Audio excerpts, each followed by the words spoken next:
దేవునికి స్తోత్రం కలుగును గాక. సంఘం అంతటికి ఈ పునరుద్ధాన పండుగ శుభాకాంక్షలను తెలియజేస్తున్నాను.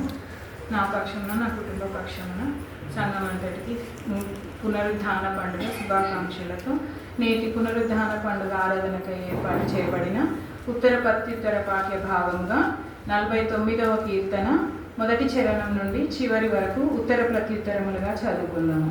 49వ కీర్తన మొదటి చరణం నుండి చివరి వరకు.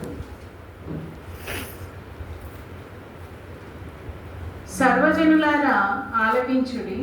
సామాన్యులేమి సామంతులేమి, ధనికులేమి దరిద్రులేమి, లోక నివాసులారా మీరందరూ ఏకముగా కూడి చెవియొక్కుడి.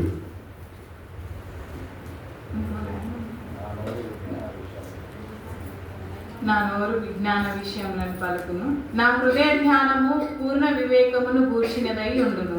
గుడార్థం గల వారికి నేను చెవియొక్కదను, సితారం తీసుకుని నా మరుగు మాట బయలుపరచెదను. నా కొరకు పొంచువారి దోషకృత్యములు నన్ను చుట్టుకొనినప్పుడు ఆపత్కాలములలో నేనేలా భయపడవలెను? తమ ఆస్తి పరాపకమని నమ్మి తమ ధన విస్తారను బట్టి పొగుడుకున్న వారికి నేనేలా భయపడను. ఎవడును ఏ విధము చేతనైనను తన సహోదరుని విమోచింపలేడు. వాళ్ళు కుళ్ళు చూడక ముత్యము బతుకున్నట్లు వారి నిమిత్తము దేవుని సన్నిధిని ప్రాయచిత్తం చేయగలవాడెవడునూ లేడు. వారి ప్రాణ విమోచన ధనము బహు గొప్పది, అది ఎన్నటికి తీరక అట్లుండవలసినదే. జ్ఞానము చనిపోతున్న సంగతి అతనికి పోగాడు, మూర్ఖులను పశుప్రాయులు ఏకముగా నశించుదురు. వారు తమ ఆస్తిని ఇతరులకు విడిచిపెట్టుదురు, తమ ఇండ్లు నిరంతరము నిల్చుననియు తమ నివాసములు తరతరములకు ఉండుననియు వారు అనుకొందురు. తమ భూములకు తమ పేర్లు పెట్టుదురు. గంట వహించిన వాడైన మనుషుడు నిర్వజాడు, వాడు నశించు భూములను కోరినవాడు.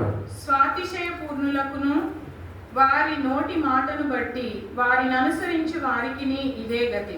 వారి పాతాళంలో మంత్రిగా మార్చబడుదురు, మరణము వారికి కాపరి పుట్టును. ఉదయమున యథార్థవంతులకు ఏతుడు, వారి వాసము లేక పాతాళంలో కైలిపోవు. దేవుడు నన్ను చేర్చుకొనును, పాతాళ బలములో నుండి ఆయన నా ప్రాణమును విమోచించును. ఒకడు ధనవంతుడైన వారి ఇంటి గంట విసేయించినను భయపడకు. వాడు చనిపోవునప్పుడు ఏమియో కొనిపోడు, వాని ఘనత వాని వెంట దిగదు. మనుషులు నిన్ను స్తుతించును, తమ జీవిత కాలంలో ఉన్నట్టు కోరుకుంటున్నాను. అతడు తన పితరుల తరమునకు చెరవలెను, వారు మరి ఎన్నడూను వెలుగు చూడరు. ఘనత నుండి బుద్ధిని లేని వారు నశించు